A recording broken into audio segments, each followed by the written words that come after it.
DK Shivakumar అనే నేను ఈ ప్రమాణ స్వీకారోత్సవానికి అంతా రెడీ అయింది.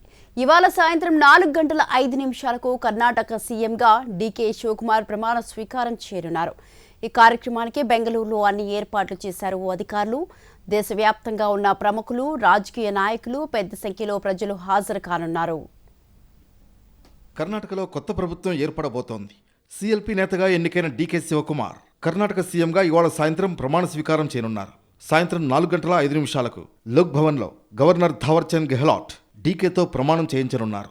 కేబినెట్ కూర్పుపై డీకే శివకుమార్ నిన్న పార్టీ హైకమాండ్తో సుదీర్ఘంగా చర్చలు జరిపారు. సీఎంతో పాటు 14 మంది వరకు మంత్రులుగా ప్రమాణ స్వీకారం చేస్తారని పార్టీ వర్గాలు తెలిపాయి. కాంగ్రెస్ హైకమాండ్తో ఆపద్ధర్మ ముఖ్యమంత్రి సిద్ధరామయ్య, డీకే శివకుమార్ చర్చలు జరిపిన అనంతరం తొలి విడత కేబినెట్లోకి ఎవరిని తీసుకోవాలనే నిర్ణయానికి వచ్చినట్లు చెబుతున్నారు. మరో వారం 10 రోజుల వ్యవధిలోనే కేబినెట్ విస్తరణ కూడా ఉండే అవకాశం ఉందని టాక్ వినిపిస్తోంది.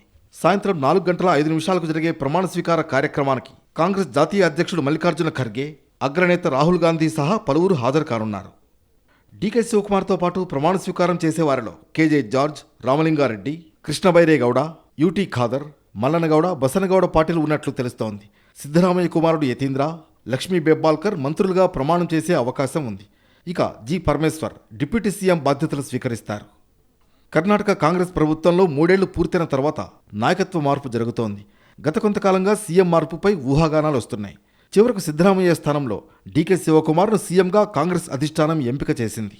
ఇప్పుడు పరమేశ్వర్కు డిప్యూటీ సీఎం పదవి దక్కనున్నట్లు వార్తలు రావడంతో కొత్త ప్రభుత్వంపై రాజకీయ వర్గాల్లో ఆసక్తి నెలకొంది.